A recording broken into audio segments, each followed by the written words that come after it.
Assalamualaikum warahmatullahi wabarakatuh.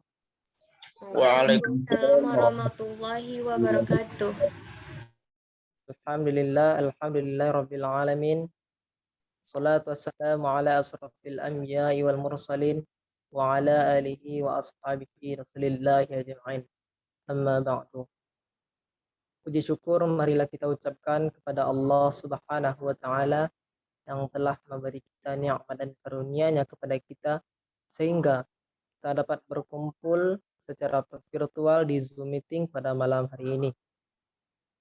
Salawat beriringkan salam, tak bosan-bosannya marilah kita ucapkan kepada Allah Subhanahu wa taala yang telah memberi kita nikmat dan karunia kepada kita. Salawat beriringkan salam, tak bosan-bosannya marilah kita ucapkan kepada pucuk pimpinan umat Islam sedunia, yakninya Nabi besar Mustafa Muhammad sallallahu alaihi wasallam yang telah dengan mengucapkan Allahumma salli ala Sayyidina Muhammad wa ala alihi Sayyidina Muhammad. Terima kasih saya ucapkan kepada Bapak Ngabdi STG yang telah bersedia membantu kami untuk hadir dan memberikan komentar terhadap draft buku yang telah kami kerjakan bersama. Baiklah, saya tidak akan memperpanjang kata mukadimah. Langsung saja kita bacakan rangkuman draft buku pada bab 5. Sebelum itu saya perkenalkan dulu kami. Yang pertama saya sendiri Ibrahim Mufik. Selanjutnya 9. Jadi Muhammad 6 Ihsan. tulisan 3 ya 1 2 3 12. Jadi dari 0 ke 12 lagi, dari 0 ke 12 ada nanya. Apa? Ada mungkin Oh, mau tahu. Ya biarin lah, kenapa gitu? Adik nggak tahu. Emang ada tahu?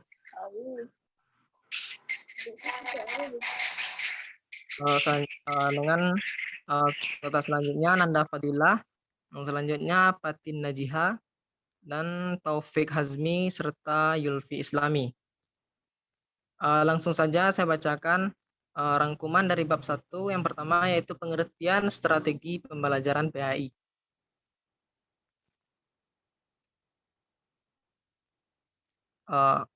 Sudah share screen Yulfi?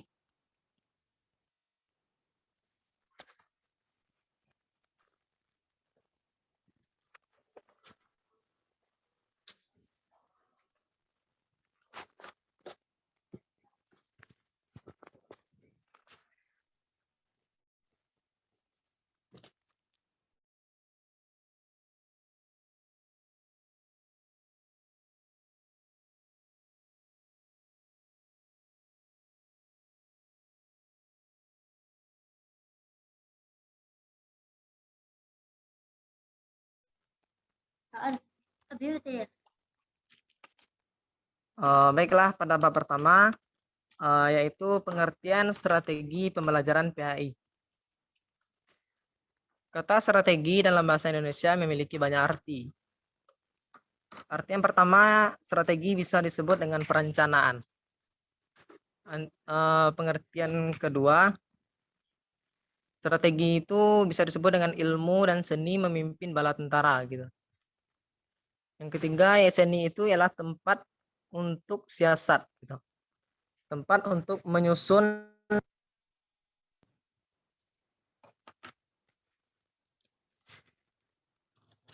dengan demikian strategi pembelajaran adalah perencanaan yang berisi tentang rangkaian kegiatan yang didesain untuk mencapai tujuan pendidikan tertentu. Dari pengertian itu ada dua hal yang perlu kita amati. Yang pertama yaitu strategi pembelajaran merupakan rencana tindakan termasuk penggunaan metode dan pemanfaatan berbagai sumber daya dalam pembelajaran. Yang kedua, strategi disusun untuk mencapai tujuan tertentu. Ada beberapa fungsi tujuan dari strategi pembelajaran. Yang pertama yaitu memberikan isi pembelajaran kepada pembelajar. Yang kedua, menyajikan informasi atau bahan-bahan yang dibutuhkan dalam belajar untuk menunjukkan unjuk kerja. Lanjut slide-nya. Oke, selanjutnya yaitu prinsip-prinsip metode pembelajaran pendidikan agama Islam. Prinsip-prinsip dan metodenya, yang pertama yaitu niat dan orientasinya untuk mendekatkan hubungan antara manusia dengan Allah dan sesama makhluk. Yang kedua yaitu bertumpu pada kebenaran. Yang ketiga kejujuran.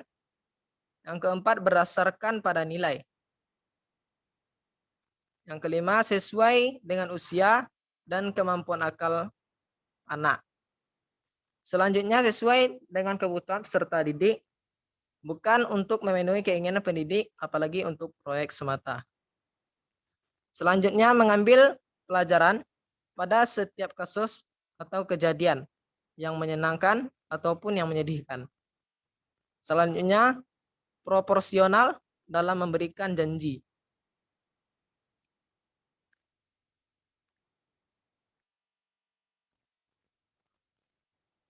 Lanjut slide-nya, Yulfi. Terus. Lagi Yulfi.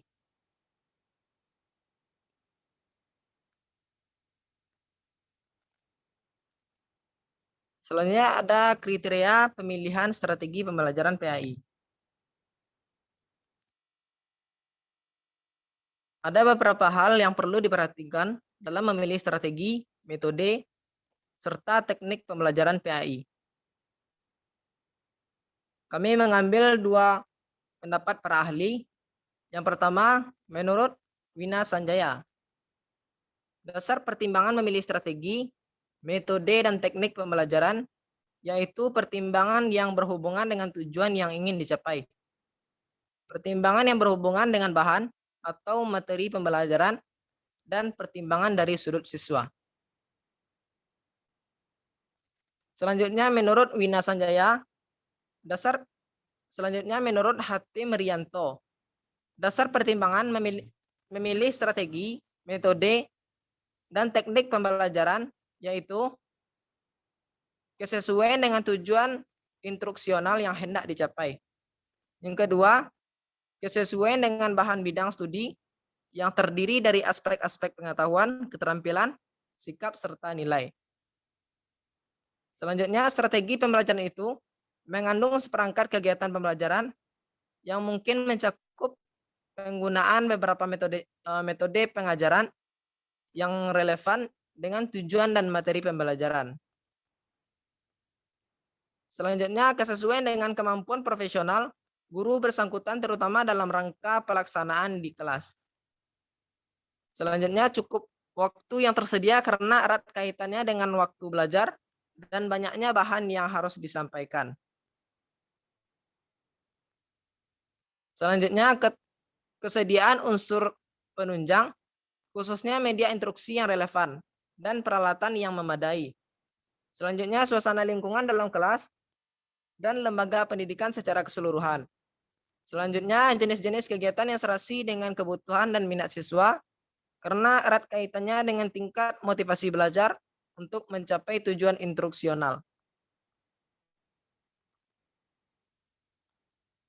Selanjutnya, faktor-faktor yang mempengaruhi strategi pembelajaran PAI.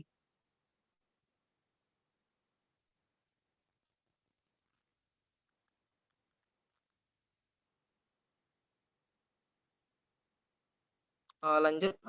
Ada.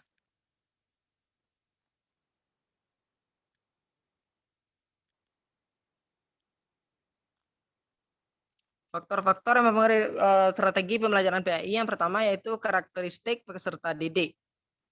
Yang kedua yaitu kompetensi dasar yang diharapkan. Yang ketiga bahan ajar. Yang keempat, waktu yang tersedia. Yang kelima, sarana dan prasarana. Yang terakhir yaitu kemampuan atau kecakapan dalam mengajar. Saya lanjutkan kepada bab 2. Saya lanjutkan ke bab 2, yaitu strategi pembelajaran PAI berdasarkan materi di SD tingkat tinggi. Materi-materi di SD tingkat atas, sistem yang diterapkan di SD karena karakteristik siswa yang masih memandang suatu secara holistik atau menyeluruh, bukan saja dianggap belum mampu memilih konsep dari berbagai disiplin ilmu. Siswa SD juga dikenal dengan cara berpikirnya yang deduktif dari yang umum ke bagian-bagian yang kecil. Oleh karena itu, pembelajaran tematik integratif diyakini dapat menjadi pembelajaran yang sesuai dengan karakteristik mereka.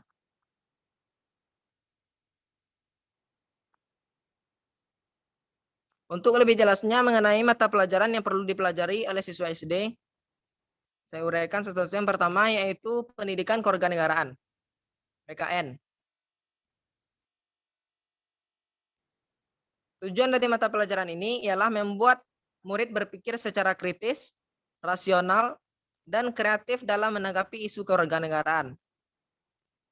Berpartisipasi secara bermutu dan bertanggung jawab, dan bertindak secara cerdas dalam kegiatan bermasyarakat. Selanjutnya yaitu pelajaran bahasa Indonesia. Mata pelajaran bahasa Indonesia merupakan salah satu mata pelajaran yang sangat penting di sekolah. Karenanya sudah diajarkan mulai jenjang pendidikan sekolah dasar. Pembelajaran bahasa Indonesia di sekolah diharapkan dapat membantu siswa dirinya, budayanya, dan budaya orang lain, mengemukan yayasan dan perasaan, berpartisipasi dalam masyarakat yang menggunakan bahasa tersebut, dan menemukan serta menggunakan kemampuan analitis dan imajinatif yang ada di dalam dirinya. Selanjutnya yaitu pelajaran matematika. Tujuan dari materi ini ialah membekali siswa dengan kemampuan untuk memenuhi kebutuhan praktis dan memecahkan masalah dalam kehidupan sehari-hari. Sebagai contoh terkaitnya hitung-hitungan, mengolah, penyajian, dan menafsirkan data. Selanjutnya yaitu pelajaran seni budaya dan prakarya. Mata pelajaran ini berintegrasi dengan mata pelajaran lainnya, seperti ilmu pengetahuan alam, ilmu pengetahuan sosial, dan bahasa Indonesia, dan lain sebagainya. Hal ini dikarenakan kurikulum 2013 tersusun dalam tema-tema yang di dalamnya ada beberapa pembelajaran. Setiap pembelajaran yang berlangsung akan disampaikan untuk suatu hari efektif kegiatan belajar mengajar. Selanjutnya pelajaran pendidikan jasmani, olahraga, dan kesehatan, atau disingkat dengan PJOK. Tujuan pembelajaran ini ialah untuk menyediakan dan memberikan berbagai pengalaman gerak untuk membentuk fondasi gerak yang kokoh, pada akhirnya diharapkan dapat mempengaruhi gaya hidup siswa yang aktif dan sehat. Selanjutnya yaitu pendidikan IPA.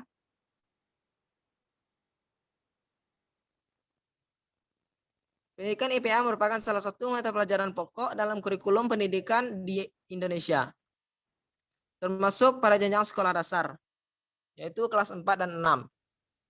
Kelas 4 sampai kelas 6. Mata pelajaran ini mengkaji usaha manusia dengan memahami alam semesta melalui pengamatan yang tepat pada sasaran, serta menggunakan prosedur dan dijelaskan dengan penalaran sehingga mendapatkan suatu kesimpulan. Yang terakhir itu pendidikan IPS. Tujuan dari pendidikan IPS ini ialah menelaah interaksi antara individu dan masyarakat dengan lingkungan. Materi di sisi digali dengan segala aspek kehidupan praktis sehari-hari di masyarakat, baik terkait mata pencaharian, pendidikan, keagamaan, produksi, komunikasi, serta transportasi, termasuk lingkungan geografi dan budaya yang meliputi segala aspek geografi, dan antropologi yang terdapat sejak dari lingkungan anak yang terdekat sampai yang terjauh. Selanjutnya yaitu alokasi waktu penerapan materi di SD tingkat atas. Beban belajar di SD kelas 1, 2, 3 masing-masing yaitu 30, 32, 34. Sedangkan untuk kelas 4, 5, dan 6 masing-masing 36 jam setiap minggu. Jam belajar SD adalah 35 menit.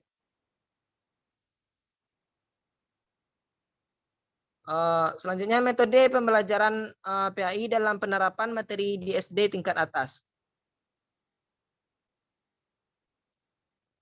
Secara makro pengembangan, karakter dibagi dalam 3 tahap, yakni perencanaan, pelaksanaan, dan evaluasi hasil.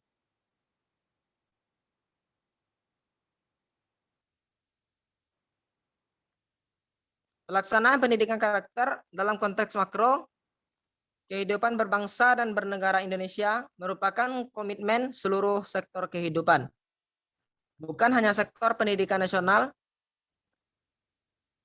keterlibatan aktif dalam sektor-sektor pemerintah lainnya, khususnya sektor keagamaan, kesejahteraan, pemerintah, komunikasi dan informasi, kesehatan, hukum dan hak asasi manusia, serta pemuda dan olahraga juga sangat dimungkinkan. Pada tahap evaluasi hasil, dilakukan asesmen program untuk perbaikan berkelanjutan yang dirancang dan dilaksanakan untuk mendeteksi aktualisasi karakter dalam diri peserta didik. Sebagai indikator bahwa proses pembudayaan dan pemberdayaan karakter itu berhasil dengan baik.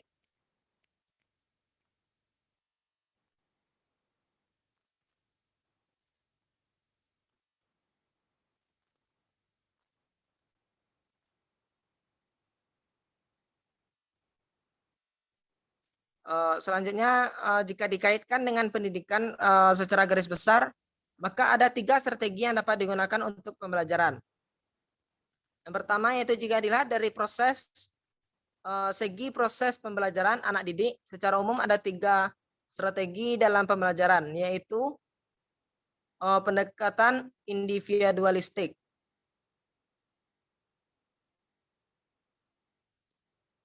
Selanjutnya yaitu pendekatan sosial atau kelompok yang berpijak pada pemikiran bahwa manusia meskipun terdapat banyak perbedaan antara satu sama lain. Selanjutnya yaitu pendekatan campuran.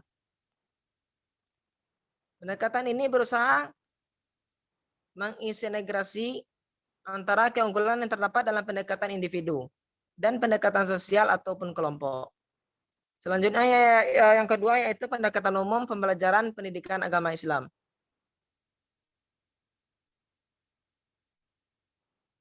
Pendekatan ini dibagi menjadi 3 kelompok, yaitu yang pertama pendekatan rasionalnya. Pembelajaran menurut pendekatan ini harus mengikuti tingkat perkembangan pikiran anak dimulai dari yang konkret, kemudian baru diberi hal-hal yang abstrak. Selanjutnya yaitu pendekatan emosional. Dalam kehidupan sehari-hari, kadang orang tergugah perasaan.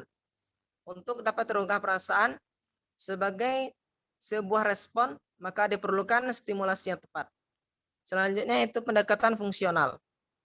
Pendekatan ini mengedepankan fungsi dan kegunaan dari sebuah disiplin ilmu.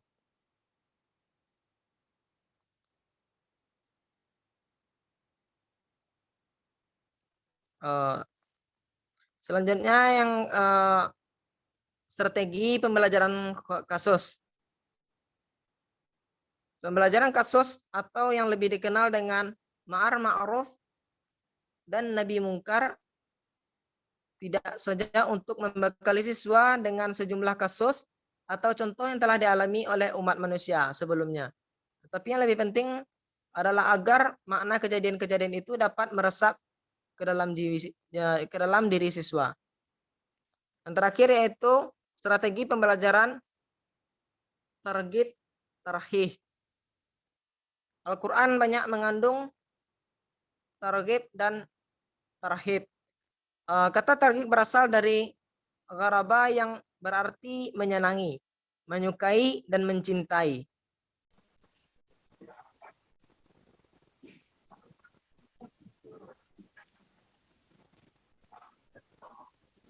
Oke, sedikit lagi strategi pembelajarannya yaitu targih dan targib. Yang targih sudah saya jelaskan tadi, yang selanjutnya itu tarhib.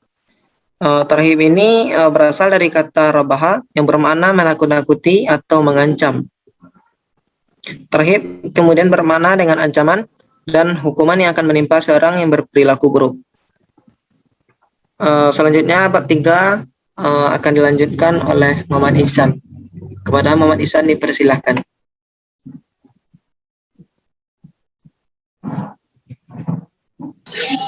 Yusuf bisa digeser halamannya.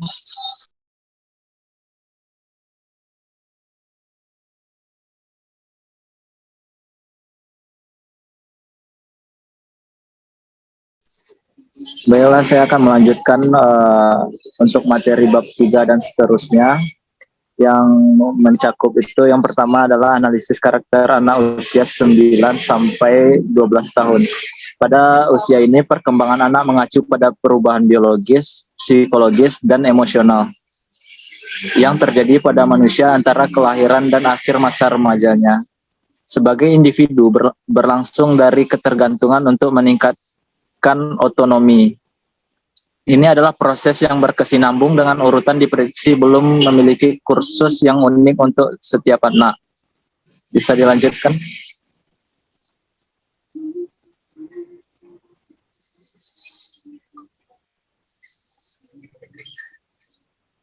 Lanjut.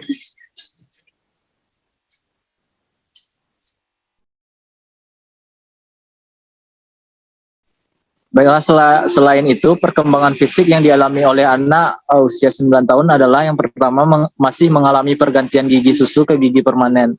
Sudah lebih baik mencapai target dalam aktivitas fisik yang dilakukan.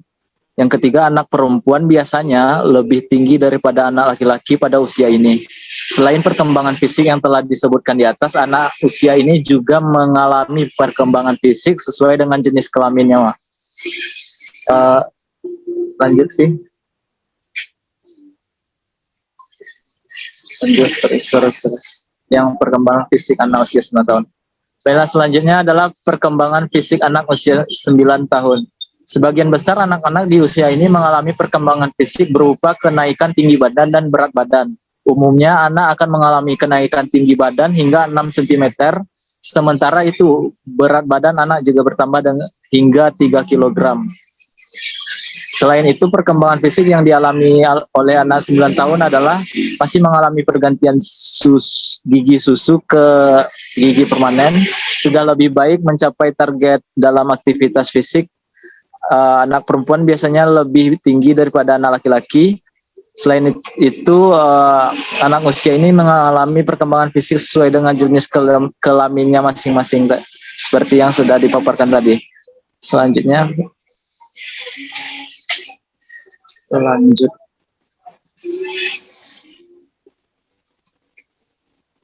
Selanjutnya adalah perkembangan kognitif anak usia 9 tahun. Selain pertumbuhan kembang dari segi fisik, anak di usia 9 tahun juga mengalami perkembangan kognitif. Di usia ini, anak tentu mengalami tantangan yang lebih besar di sekolah dalam hal belajar. Anak yang bisa mengikuti kegiatan belajar dengan baik dan mempertahankan nilai yang bagus mungkin akan merasa tantangan ini bukan hal yang berat baginya. Berikut tumbuh kembang kognitif anak pada usia 9 tahun. Yang pertama adalah belajar perkalian, belajar membuat grafik menggunakan data yang diberikan, mulai bisa menjumlahkan dan mengurangkan angka yang terdiri dari 2 digit, mulai bisa mengkategorikan berbagai benda sesuai dengan kelasnya, memahami kalimat-kalimat yang panjang, suka mengatur dan membuat rencana dalam berbagai kesempatan, sudah memiliki kemampuan untuk membuat keputusan, bisa menyelesaikan berbagai tugas sekolah yang lebih rumit, rela meluangkan waktu berjam-jam untuk melakukan kegiatan yang disukainya. Lanjut.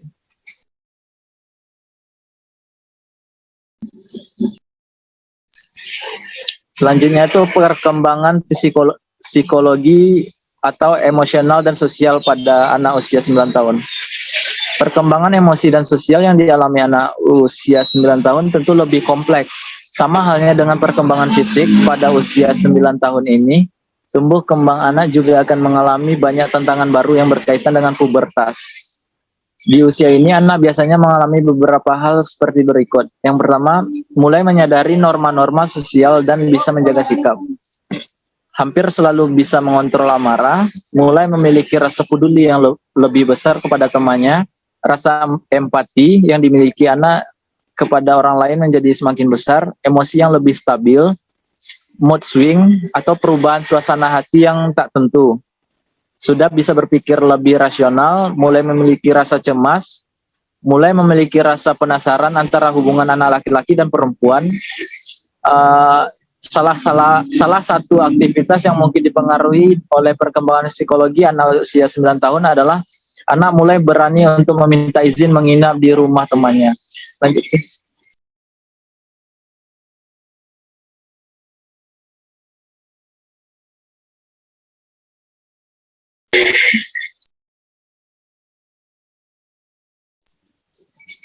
Baik, selanjutnya mungkin perkembangan kognitif pada anak usia 10 tahun. Di bawahnya.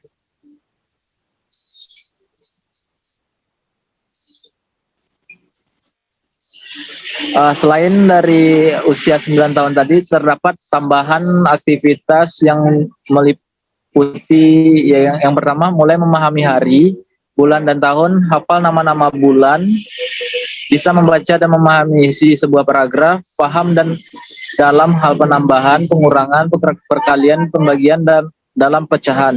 Sudah bisa menulis cerita pendek, tidak takut untuk mencoba tantangan baik, pelajaran sekolah atau lainnya. Memasuki usia 10 tahun, anak terus mengalami perkembangan kognitif, seiring dengan otaknya yang terus berkembang. Lanjut.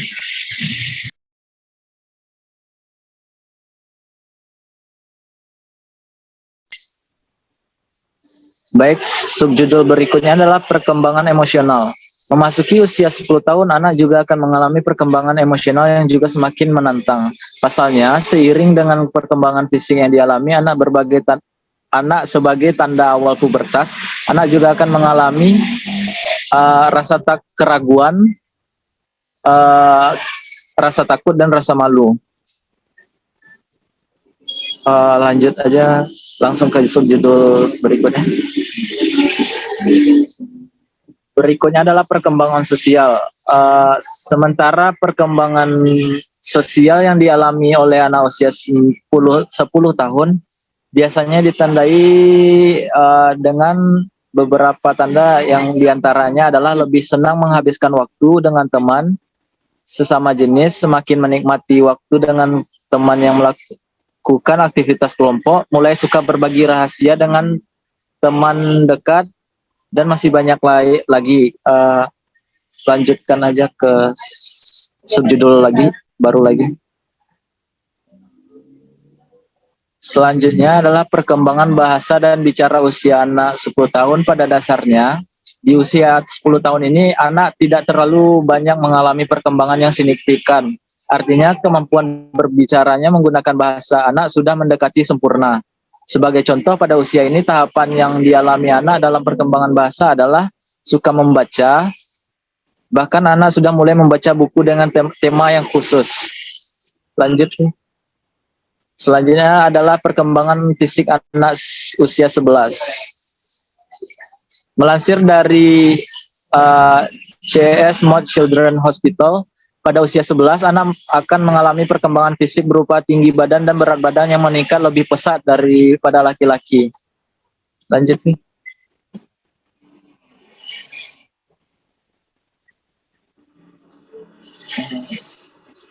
Perkembangan kognitif anak usia 11 tahun, jika pada perkembangan anak usia 10, ia sudah tahu bagaimana mendapatkan informasi yang diinginkannya. Pada usia 11, anak sudah mampu melihat sebuah masalah dari beberapa sudut pandang yang berbeda. Bahkan salah satu bentuk perkembangan kognitif yang dialami ia sudah mampu memahami bahwa segala hal di dunia ini tidak selamanya mutlak atau benar. Lanjut, Fi.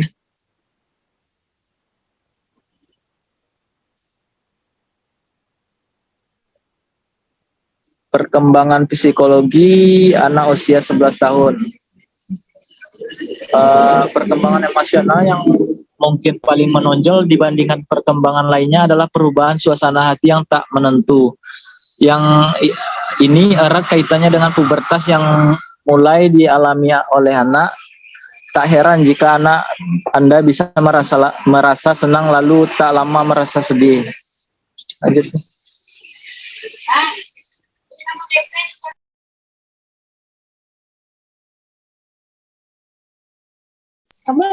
Selanjutnya perkembangan sosial anak usia 11 lebih kurang sama dengan anak usia 10 tahun, jadi kita skip saja.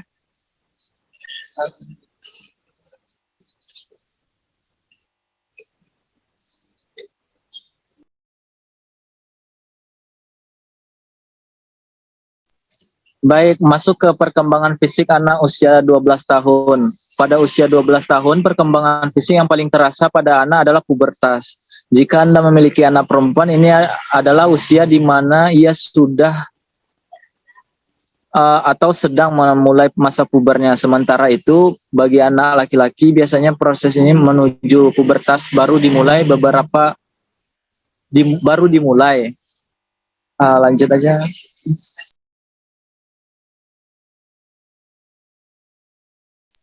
Selanjutnya perkembangan kognitifnya pada usia ini anak akan mengalami berbagai perkembangan kognitif yang baru.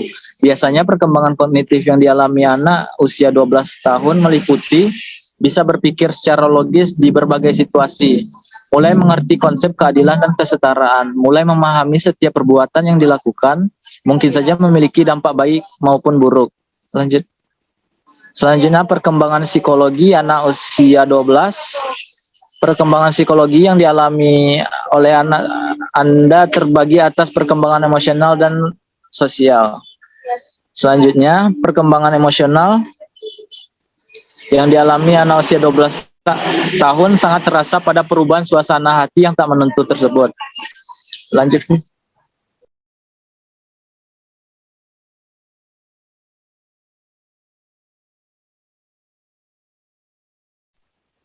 Untuk perkembangan sosial anak usia 12 tahun, seiring dengan keinginan anak untuk memisahkan diri dari orang tua dan menjadi lebih mandiri, anak juga menjadi lebih senang menghabiskan waktu bersama dengan teman sebayanya. Pada usia 12 tahun, perkembangan sosial yang dialami anak meliputi ingin menjadi orang yang disukai dan diterima oleh teman sebayanya, mulai senang melakukan berbagai kegiatan yang melibatkan teman lawan jenis, mulai memahami sudut pandang orang lain, dan masih banyak lagi.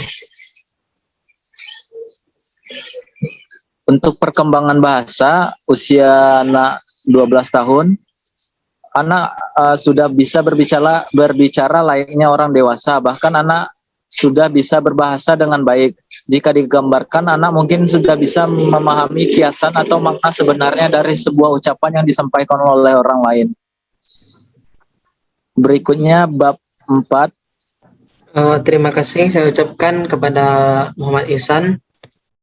Selanjutnya bab 4 yang akan dijelaskan oleh Yulfi Islami. Kepada Yulfi Islami dipersilakan. Baik, di bab 4 ini terdapat pengertian kurikulum dalam arti luas dan sempitnya. Istilah kurikulum yang pada awalnya digunakan dalam dunia olahraga berasal dari kata kurir atau pelari dan kuriri, tempat berpacu. Pada saat itu, pengertian kurikulum diartikan sebagai jarak yang harus ditempuh oleh seorang pelari, mulai dari start sampai finish, untuk memperoleh medali atau penghargaan. Kemudian, pengertian tersebut diterapkan dalam dunia pendidikan yang kemudian menjadi sejumlah mata pelajaran atau subjek yang harus ditempuh oleh seorang siswa dari awal sampai akhir program pelajaran untuk memperoleh ijazah. Pengertian kurikulum di sekolah dasar seperti pada uraian di atas dianggap pengertian yang masih dibilang sempit atau masih bersifat sederhana. Lebih lanjutnya, kurikulum itu tidak terbatas hanya pada sejumlah mata pelajaran saja. Lebih dari itu, Kurikulum mencakup semua pengalaman belajar siswa dan bahkan dalam mempengaruhi perkembangan belajar anak atau siswa yang dialami oleh siswa sehingga mempengaruhi pada perkembangan pribadi siswa tersebut. Bahkan Harold B. Alberti mendefinisikan kurikulum sebagai semua kegiatan yang diberikan guru kepada siswanya di bawah tanggung jawab sekolah.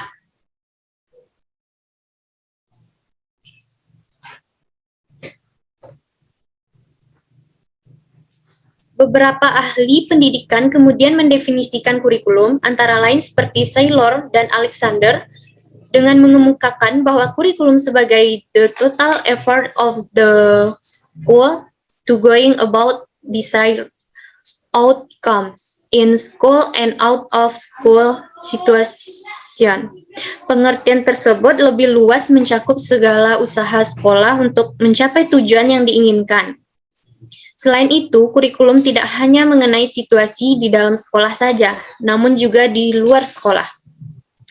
Smith memandang kurikulum sebagai a quest of potential experience of disciplining children and youth in group ways of thinking and acting. Dari pengertian ini, Smith lebih menekankan pada aspek sosial, yakni mendidik anak menjadi anggota masyarakat dan bagian dari keluarga.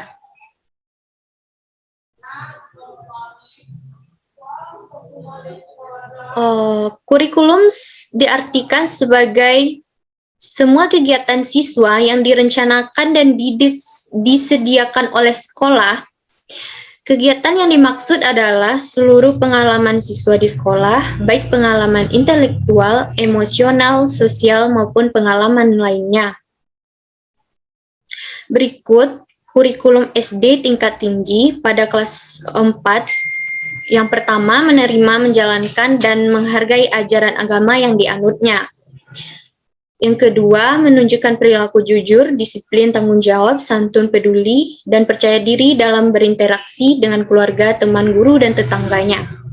Yang ketiga, terdapat memahami pengetahuan faktual dengan cara mengamati dan menanya berdasarkan rasa ingin tahu tentang dirinya, makhluk ciptaan Tuhan dan kegiatannya dan benda-benda yang dijumpainya di rumah, di sekolah, dan di tempat bermain. Yang keempat, menyajikan pengetahuan faktual dalam bahasa yang jelas, sistematis, dan logis, dan karya yang estetis dalam gerakan yang mencerminkan anak sehat. Selanjutnya, pada kelas 5, kompetensi intinya yang pertama menerima, menjalankan, dan menghargai ajaran agama yang dianutnya.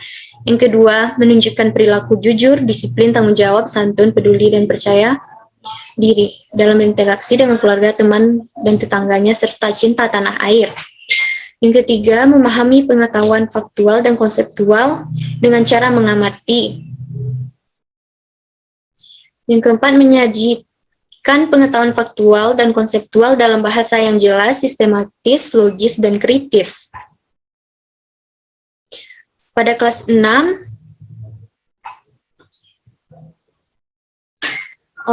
kompetensi intinya yang pertama menerima, menjalankan, dan menghargai ajaran agama yang dianutnya, seperti terbiasa membaca Al-Quran dengan tartil, meyakini adanya hari akhir sebagai implementasi dari pemahaman rukun iman. Yang kedua, menunjukkan perilaku jujur, disiplin, tanggung jawab, santun, peduli, dan percaya diri, dan berinteraksi dengan keluarga, teman, guru, dan tetangganya, serta cinta tanah air, yaitu memiliki sikap jujur sebagai implementasi dan pemahaman terdapat dalam Quran Al-Ahzab. Yang ketiga, memahami pengetahuan faktual dan konseptual dengan cara mengamati, menanya, dan mencoba. Berdasarkan rasa ingin tahu, yaitu terdapat mengetahui makna Quran surat Al-Kafirun dan Al-Maidah. Mengerti makna Asmaul Husna.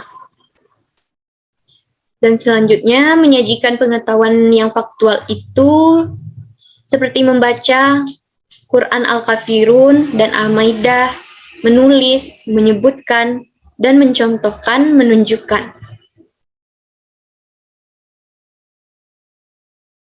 Selanjutnya dikembalikan kepada moderator. Selanjutnya bab 5 akan dijelaskan oleh Taufik Azmi. Kepada Taufik Azmi dipersilakan. Baik, terima kasih kepada teman-teman telah memberikan kesempatan untuk saya untuk menjelaskan bab kelima, yaitu strategi pembelajaran inquiry di SD tingkat tinggi.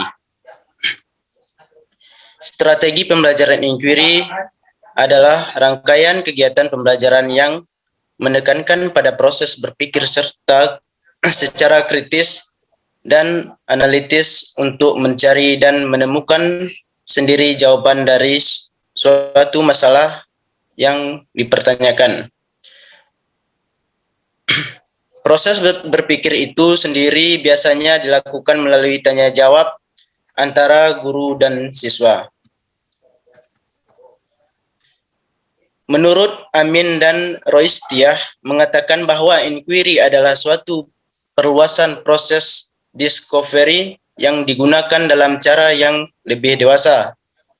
Sebagai tambahan pada proses discovery, inquiry mengandung proses mental yang lebih tinggi tingkatnya. Misalnya merumuskan masalah, merancang eksperimen, melakukan eksperimen, mengumpulkan dan menganalisis data. Menarik kesimpulan, menumbuhkan sikap objektif, jujur, hasrat ingin tahu, terbuka, dan sebagainya. Lanjut, bawah. Ciri utama strategi pembelajaran inquiry. Ada beberapa hal yang menjadi ciri utama strategi pembelajaran inquiry.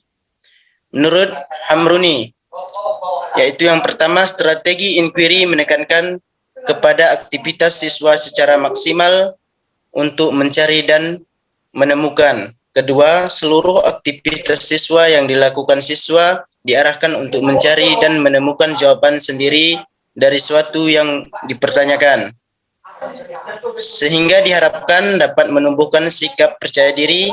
Yang ketiga, tujuan penggunaan strategi pembelajaran inquiry adalah mengembangkan kemampuan berpikir secara sistematis, logis, dan kritis, atau mengembangkan kemampuan intelektual sebagai bagian dari proses mental. A. Langkah-langkah pembelajaran menggunakan strategi inquiry. Menurut Sanjaya ada beberapa langkah pembelajaran menggunakan strategi inquiry, yaitu yang pertama, orientasi, yang kedua, merumuskan masalah, yang ketiga, merumuskan hipotesis, yang keempat, mengumpulkan data, yang kelima, menguji hipotesis, yang keenam, merumuskan kesimpulan. B. Kelebihan dan kekurangan model pembelajaran inquiry.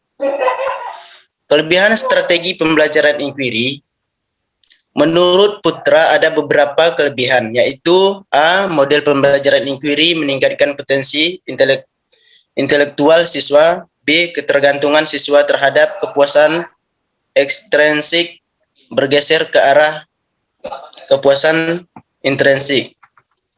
C.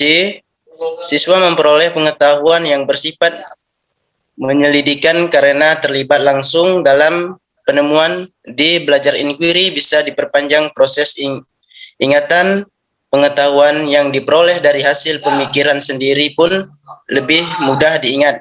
E. Belajar dengan inquiry, siswa dapat memahami konsep-konsep sains dan ide-ide dengan baik. F. Pengajaran menjadi terpusat pada siswa. G. Proses pembelajaran inquiry dapat membentuk dan mengembangkan konsep diri siswa. H. Siswa memiliki keyakinan atau harapan dapat menyelesaikan tugasnya secara mandiri berdasarkan pengalaman penemuannya. I. Strategi pembelajaran inquiry bisa mengembangkan bakat J. Strategi pembelajaran inquiry dapat menghindari siswa dari belajar dengan hafalan. K. Model pembelajaran inquiry memberikan kesempatan kepada siswa untuk mencerna dan mengatur informasi yang didapatkan.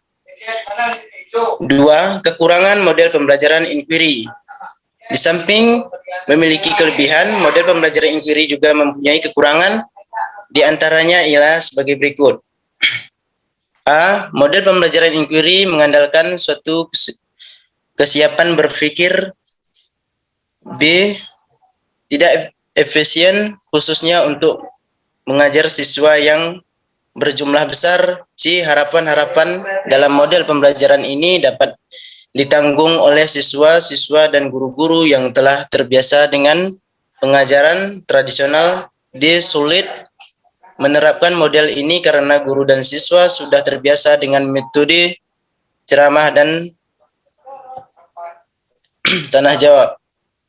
tanggung jawab. E. Pembelajaran dengan menggunakan strategi pembelajaran lebih menekankan pada penguasaan kognitif serta pengabaian aspek keterampilan, nilai dan sikap. F. Kebebasan yang diberikan kepada siswa tidak selamanya bisa dimaafkan secara optimal dan sering terjadi siswa kebingungan. G. Memerlukan sarana dan fasilitas. Mungkin itu saja yang dapat saya sampaikan. Saya kembalikan kepada moderator. Terima kasih. Terima kasih kepada Taufik Azmi. Selanjutnya bab 6 akan dijelaskan oleh Natin Najihah. Kepada Natin Najihah dipersilakan.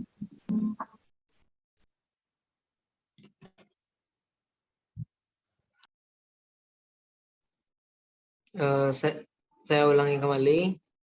Untuk bab 6 akan dijelaskan oleh Natin Najihah. Kepada Natin Najihah dipersilakan. Baiklah, bab 6 tentang strategi pembelajaran ekspositori. 1. Pengertian. Strategi pembelajaran ekspositori adalah strategi pembelajaran yang menekankan kepada proses penyampaian materi secara verbal dari seorang guru kepada sekelompok siswa dengan maksud agar siswa dapat menguasai materi pembelajaran secara optimal. Yang kedua, karakteristik pembelajaran ekspositori. Terdapat beberapa karakteristik strategi ekspositori, di antaranya yang pertama, strategi ekspositori dilakukan dengan cara menyampaikan materi pembelajaran secara verbal. Yang kedua, biasanya materi pembelajaran yang disampaikan adalah materi pembelajaran yang sudah jadi, seperti data atau fakta. Yang ketiga, tujuan utama pembelajaran adalah penguasaan materi pembelajaran itu sendiri.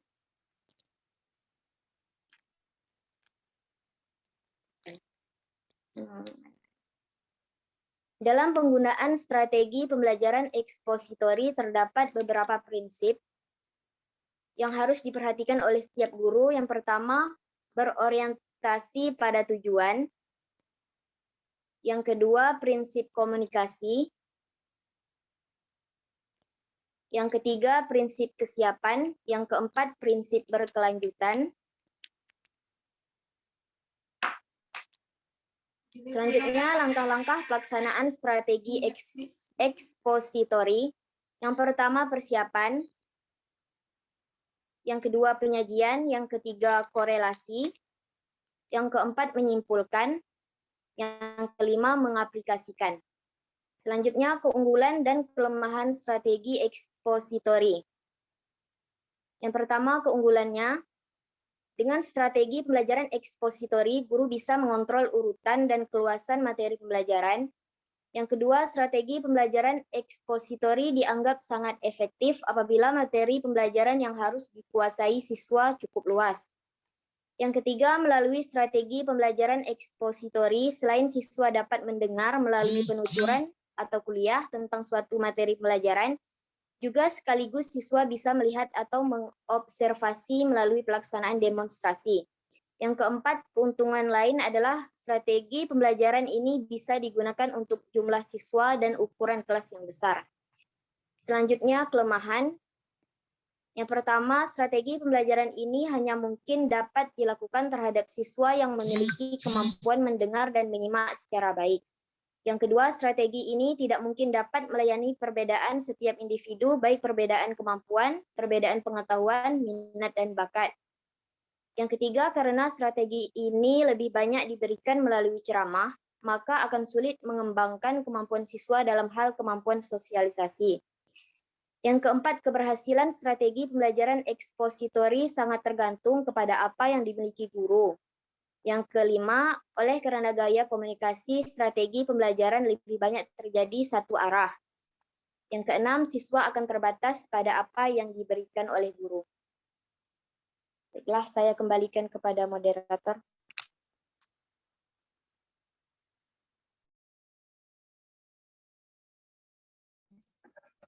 Terima kasih saya ucapkan kepada Natin Najihah. Selanjutnya yang terakhir bab 7 akan dijelaskan oleh Ananda Fadilah. Kepada Ananda Fadilah dipersilahkan. Baik, terima kasih kepada moderator. Saya akan melanjutkan materi bab 7, yaitu tentang pengertian pembelajaran konstekstual. Pembelajaran konstekstual adalah pembelajaran yang menekankan pada kaitan antara materi yang dipelajari dengan kondisi di kehidupan nyata yang bisa dilihat dan dianalisis oleh peserta didik. Artinya, saat kegiatan pembelajaran berlangsung, peserta didik seolah bisa merasakan dan melihat langsung aplikasi nyata materi yang sedang dipelajari. Contohnya seperti misalnya guru mempraktikkan renang gaya kupu-kupu di hadapan para peserta didik. Kemudian guru mengajak peserta didik di daerah yang rawan banjir maupun longsor untuk menjelaskan struktur tanah. Kemudian pembelajaran konstekstual menurut para ahli.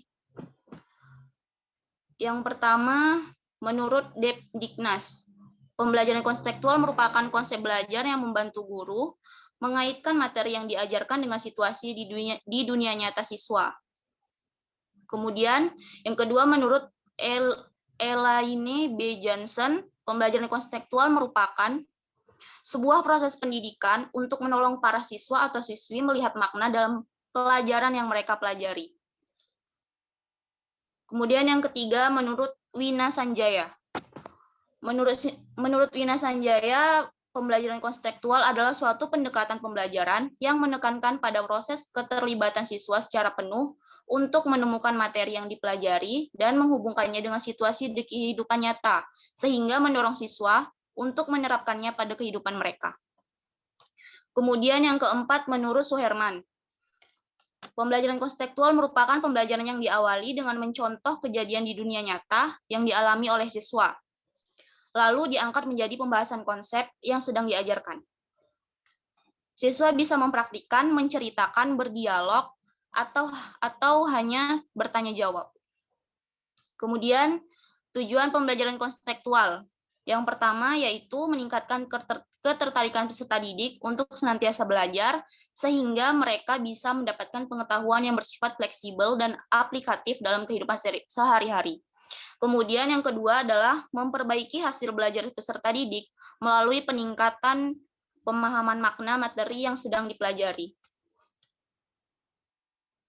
Kemudian manfaat pembelajaran konstekstual yang pertama meningkatkan kemampuan peserta didik untuk berpikir secara kritis, logis, dan sistematis.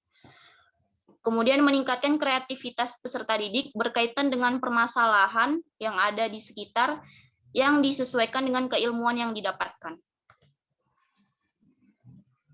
Kemudian yang terakhir, strategi pembelajaran konstekstual. Yang pertama yaitu melalui pemecahan masalah, maksudnya Bapak atau Ibu memberikan studi kasus yang biasa mereka temui di kehidupan sehari-hari. Kemudian peserta didik diminta untuk mencari solusi atas studi kasus yang telah diberikan oleh Bapak atau guru tersebut dari berbagai sumber yang bisa diakses. Kemudian memberikan penilaian yang otentik pada peserta didik. Penilaian tersebut bisa membantu guru dalam memetakan tingkat kemampuan dan memotivasi peserta didik selama pembelajaran. Adapun langkah-langkah dari pembelajaran konseptual yaitu mengenalkan sosok atau figur yang terkait dengan mata pelajaran yang diajarkan. Kemudian merumuskan manfaat serta tujuan materi yang akan dipelajari serta mengaitkannya dengan kehidupan sehari-hari. Kemudian yang terakhir adalah prinsip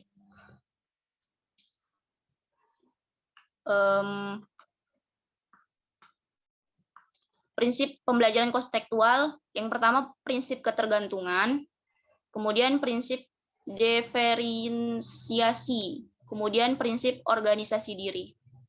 Baik, saya kembalikan ke moderator. Terima kasih saya ucapkan kepada Nanda Fadila. Dengan uraian materi dari Nanda Fadila ini, maka berakhir pula penjelasan draft buku dari kelompok kami. Untuk itu kami meminta kepada Bapak Nabdi sebagai guru PAI kelas 6 di SD 43 Dadok Tunggul Hitam untuk memberikan kritik dan sarannya. Kepada Bapak dipersilakan. Assalamualaikum warahmatullahi wabarakatuh. Terima kasih pada para mahasiswa dan mahasiswi Universitas Negeri Padang dari berbagai paparan yang saya dengar. Lalu saya sampaikan syarat saya sebagai pengamat dalam materi yang disajikan. Yang pertama,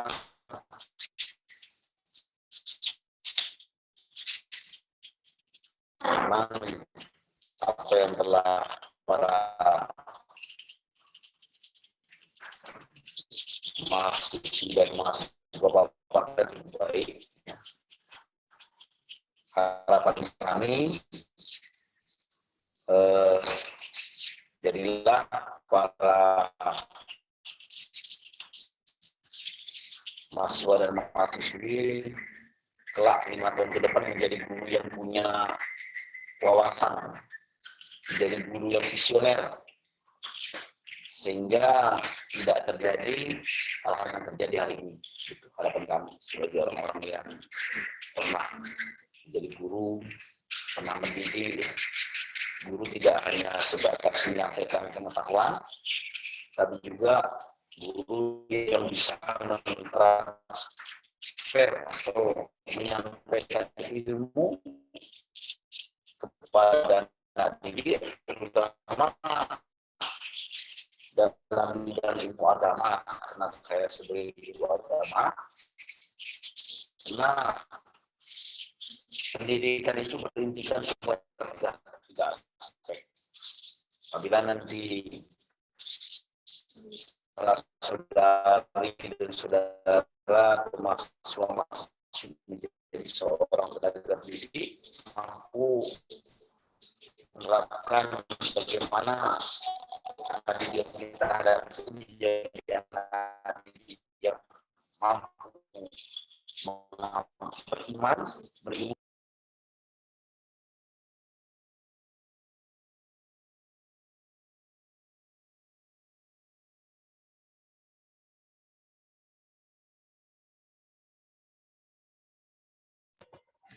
Bapaknya keluar ya?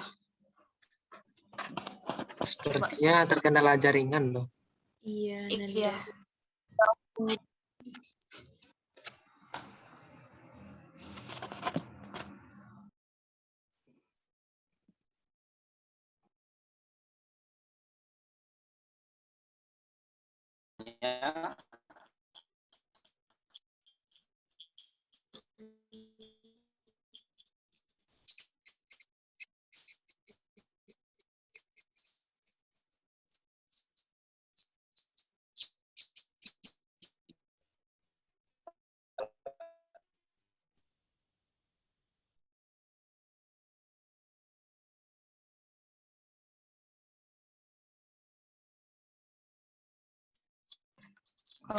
Pak, apa Dilanjutkan, Pak. Jadilah guru yang benar-benar bisa menguasai materi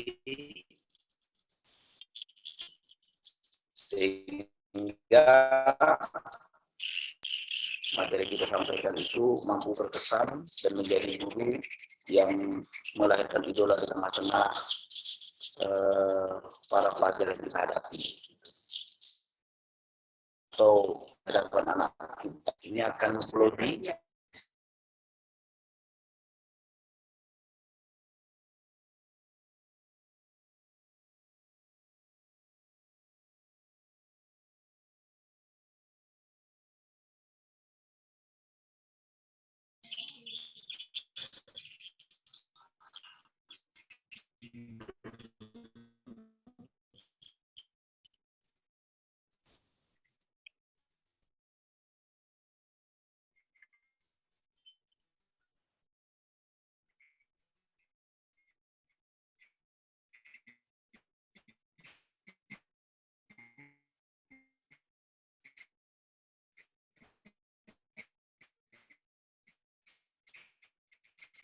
selanjutnya. Calon tenaga edukatif UNB, calon pengajar yang masa akan datang,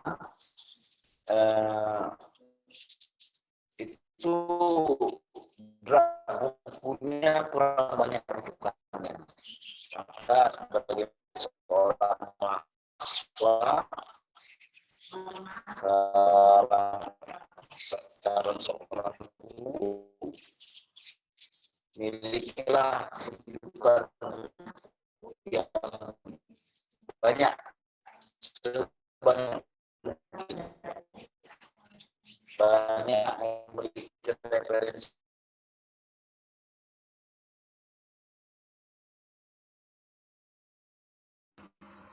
Sepertinya Bapaknya terkendala jaringan. Gimana ya?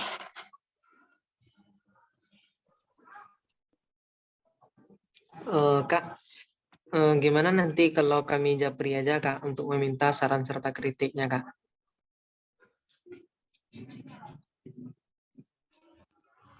Iya Kak, gimana Kak? Soalnya terkendala jaringan Kak.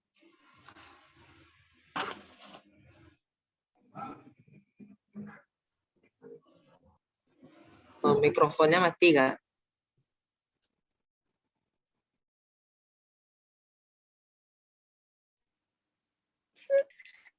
Oh iya ya boleh. Sorry. Boleh. Nanti itu aja. Juga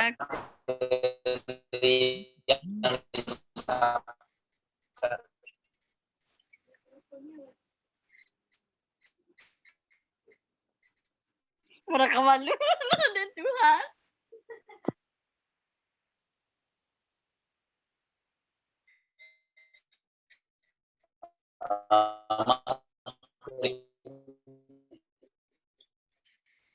Ya, sedikit lagi.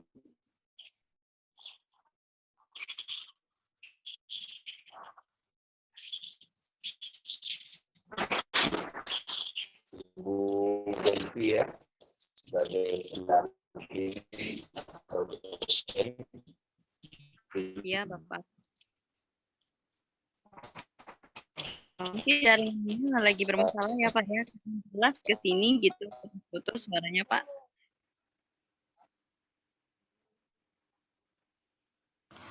Keluar lagi Kak Bapaknya. Atau nanti Ya biar Nanda Japri aja ya Kak. Mohon maaf. Nanda. Iya Japri Kak. aja sekarang Bapak, nggak usah dilanjutkan Zoom-nya, berkemungkinan karena jaringan juga. Nanti Japri aja minta itunya semua. Iya Kak.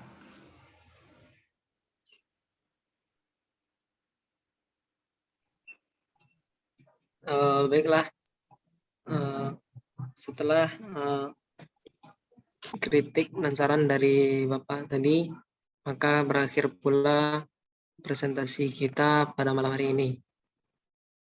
Saya sebagai moderator, mohon maaf jika ada kesalahan kata. Mari kita tutup pertemuan kita dengan doa kafaratul majelis. Subhanaka Allahumma wa bihamdika asyhadu an la ilaha illa anta astaghfiruka wa atubu ilaik. Assalamualaikum warahmatullahi wabarakatuh. Waalaikumsalam warahmatullahi Waalaikumsalam wabarakatuh. warahmatullahi wabarakatuh. Terima kasih Kak untuk waktunya. Mohon maaf sebelumnya karena Ya, nggak apa-apa. 3 kali buat link Zoom baru. Terima Biasanya kasih atas bisa ya.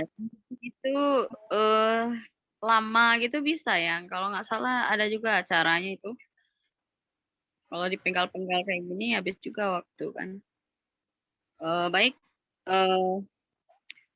Pemaparan draft bukunya udah, ibaratnya kalau udah PMS tadi udah selesai ya, udah dipaparin. Kakak juga udah dengar untuk adik-adik semua. Kalau tugas itu berkelompok ya, di kelompok dikerjakan. Jangan sampai pribadi yang ngerjakan. Nanti nilainya ini kan karena ini menyangkut dengan UAS Ananda semua. Karena dari sinilah UAS ini, UAS Ananda pada semester ini tentang draft buku ini. Kalau Ananda nggak kerjain, ya tergantung nanti UASnya, karena 40% dari UAS itu diambil. Bagi yang tadi juga beberapa masih ada kelompok-kelompok lain juga merasakan, bilang ada juga teman-teman yang tidak mengikuti juga. Bukan kelompok ini aja, sudah banyak aduan yang lain-lainnya. Karena itu mempengaruhi UAS Ananda semua. Jika Ananda tidak berkelompok mengerjakannya, nanti nilainya pun nanti nggak sama gitu. Walaupun Ananda semuanya mengerjakan berkelompok, tapi jaga kekompakan. Kalau emang kompak semuanya, saya jamin nilai kalian itu bagus untuk UAS sama Bu Neni ini. Tapi kalau ngadu ke Bu Neni seperti ini, beberapa kelompok-kelompok yang lain kayak tadi, berapa orang tuh, banyak kali kelompoknya yang ngadu, nggak selesai yang ini, masalahnya besok udah deadline waktu. Kalau ke Bu Neni, Nanda semua pasti semuanya jadi permasalahkan lagi sama Bu Neni. Nanti ngulang lagi di semester besok.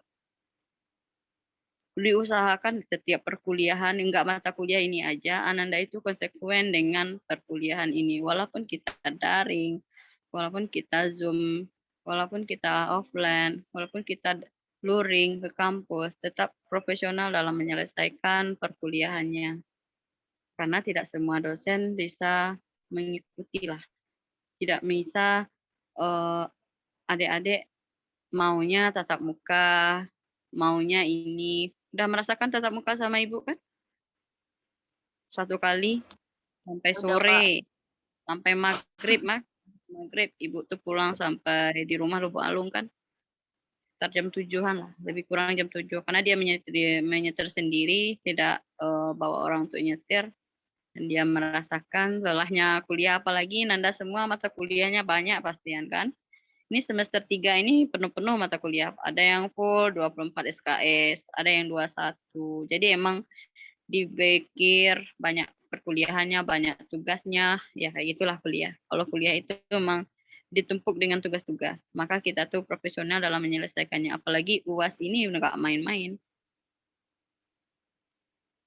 Baik, selesaikan untuk cover sama kata pengantar, daftar isinya, terus ke rujukannya.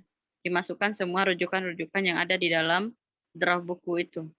Biar jelas nanti kalau seandainya ditanyakan lagi sama ibu kayak mana, sampai di mana draft bukunya. Kalau emang udah ada covernya, udah dibikin nama kelompok, ke kelas berapa, yang dibuatkan dalam draft buku ini harus terpampar di covernya. Untuk kelompok sudah jelas, untuk selanjutnya tahapan yang harus dilakukan, jangan bekerja sendiri. Ananda itu berkelompok, jadi bersama-sama. Kalau Ananda emang semuanya udah di Padang, berkemungkinan untuk bertemu tuh pasti bisa. Ya, diusahakan ya untuk berkelompok menyelesaikannya. Atau bagi-bagi tugas. Jangan merasa sendiri, namanya aja tugas kelompok. Kalau kekompakan nggak terjalin, tugas nanti nggak sesuai dengan maksimal hasilnya. Nanti ada juga yang kena disalahkan, ulang lagi. Kalau kalian Anda semuanya satu suara, insya Allah bisa. Mungkin itu saja penyampaian dari kakak. Jika ada salah kata,